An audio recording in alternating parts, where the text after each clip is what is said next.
Hello. Hi. Hi, Joe. How you doing? Welcome to PearlJamOnline. Thank you very much. It's a That great was a nice intro. pleasure. I'm How are you? good. Okay. This is my first Instagram live stream, so Wow. I'm if I do anything really, wrong, tell me. I'm really excited. So we are at the same atmosphere.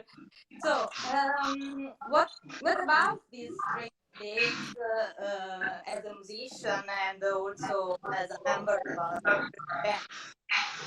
Sorry, say that again. You cracked up there. Okay. Okay. Are you okay? Yeah, I think we're good. Okay. I go on. So, uh, there are strange days for everybody for the period of emergency all over the world. Uh, how are you living these days also as a member of a great band? um, well, I mean, at the start, I wasn't really sort of coping well at all. I couldn't really meet up with the rest of the band, and we couldn't even write together, that sort of thing. But the last sort of couple of months, we've managed to meet up, and obviously we've been preparing for the new album.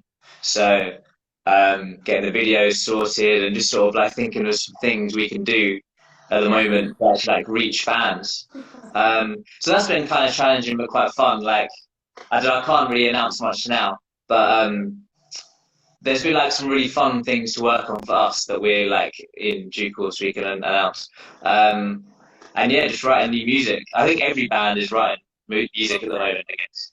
But no, it's okay now. Like we've sort of been enjoying writing some new songs. Okay.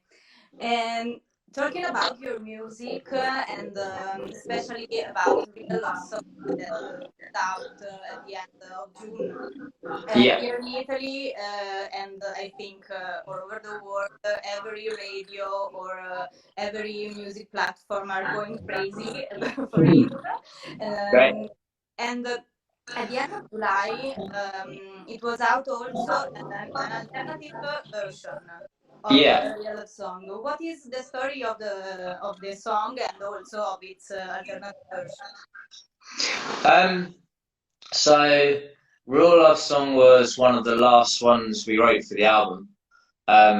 And we've done this for the last two albums. We went away ourselves and stayed in like a different house and just like stayed like camped together basically for a week and just like tried to get another song because it's just good to have a bit of a different environment. Um, I'm not sure if that's the reason it came out as like a love song.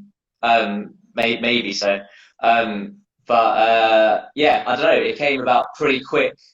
I remember I had the lyrics already, and Dom had like the start of the track. So it was one of those like every now and again we have these sort of synergy moments where things just really come together really easily, and that was one of the times. So it's like when you write a song like that, it's quite an enjoyable experience because it just seems so easy. Okay. Um, so that was good. The alternative version was just something we've been messing around with. Sometimes when we write a song, like um, you can just tell that it's going to work in different formats.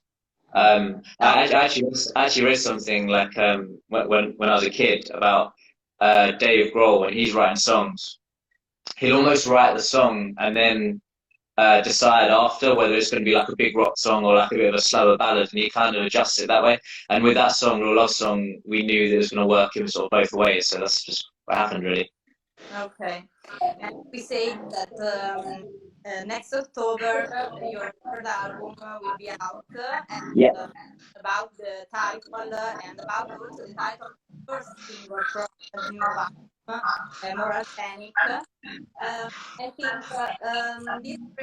this strange period and this emergency has influenced you kind of your new album or your way to write it. Um, I think. I mean, obviously the album was written way before sort of coronavirus sort of hit. Okay. So there was a weird crossover. Like I'd written songs about other topics, and then like as everybody going crazy, we released that song. It was like almost like we'd written it that day. It was really strange. Um, So I don't know. In some ways, it's a bit frustrating because I don't want everyone to think the album is about coronavirus and that whole emergency because it's not. It's written about a whole other wealth of problems and um, well, a reaction to problems. Basically, that was what the album was meant to be about. It wasn't meant to be. It's not meant to be an overtly political album. It's meant to be how those topics affect people and people's reaction to that sort of tension that we're feeling. Yeah, yeah. So it does relate to coronavirus a lot, but no, it's not. It's not about it in general. Okay, okay, okay. And talking about also the moment of the release, so in these days, also without live music, are you worried about it? Yeah, to be honest, it's really annoying. Um, you've got to deal with it, and what else can you do? There's no point complaining about it. There's no like, what can you do? You've got to think of some other ways to bring the music to fans, and I don't know it's made us think outside the box a little bit, and it will happen again. I mean, next year, I'm sure we'll be touring like probably next year. It's just yeah, it's just putting the gigs out far enough in advance that we're confident that we can actually play the shows. Because who knows at the moment.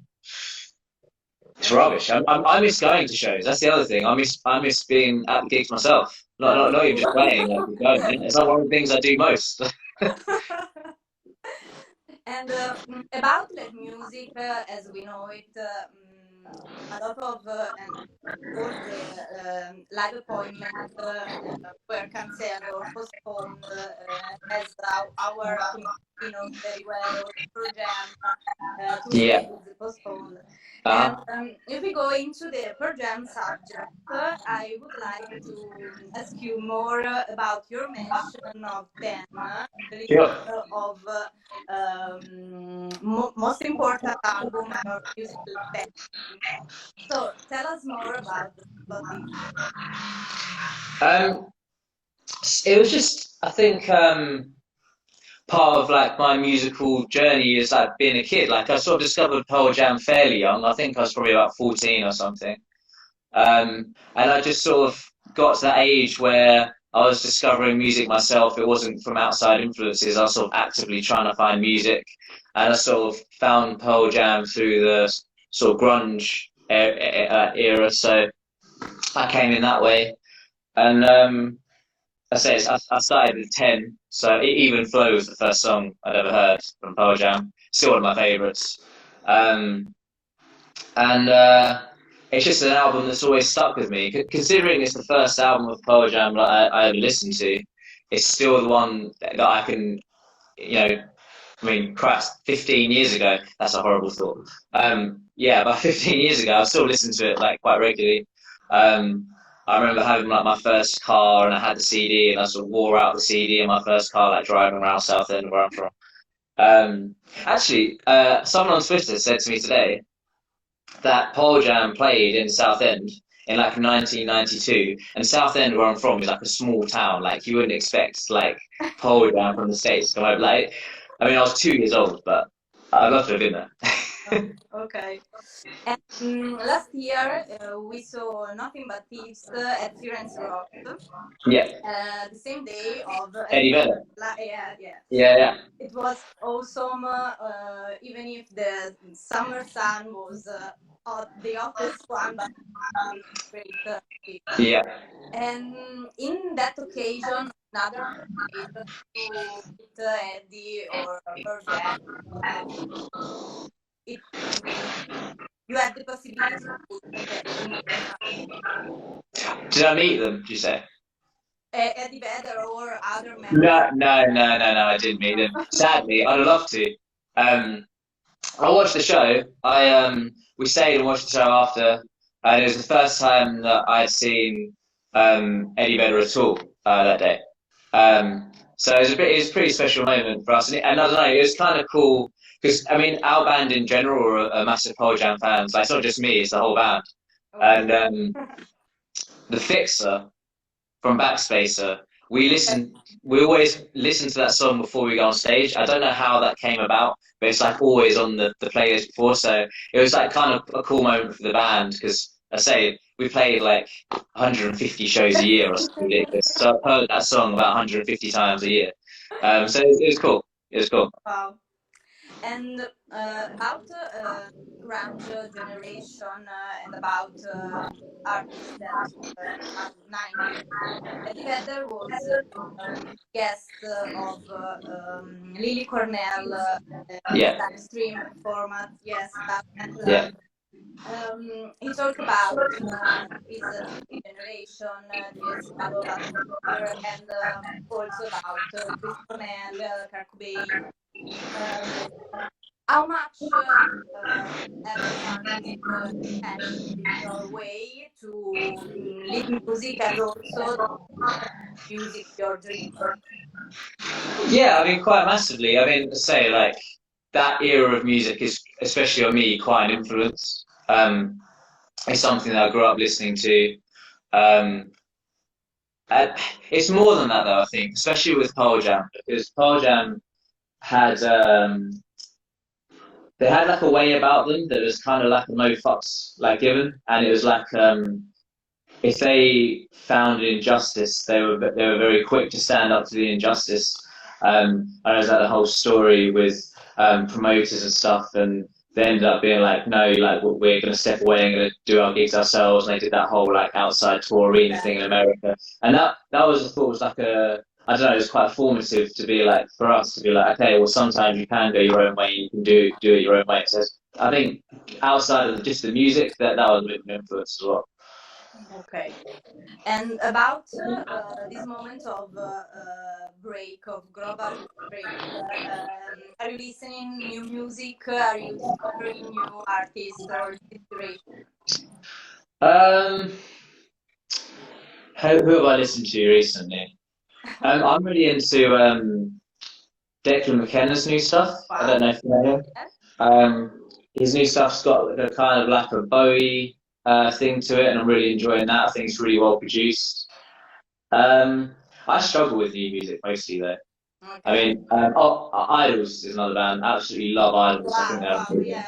We Yeah. have in our live stream the latest one, Oh yeah. best. Yes, Yeah, that's I think they're so. I think they're the we best love band. idols. Yes. Yeah, I think they're so good. Yeah. Okay. So, Joe, thank you so much. I made interview is over. You are kind one, and I would like to thank you as a member of PearlJamOnline and also as a great, great fan of Nothing. Well, thank you so much. Thank you for having me. Thank you so much, Thank and you. can't wait to listen to more. We'll be back. We'll be back in Yeah. Italy next year. I'm sure next year. We've got it all planned. I can't tell you when. But it's planned. We'll come back. Yeah, yeah. Wow, wow. Thank you so much.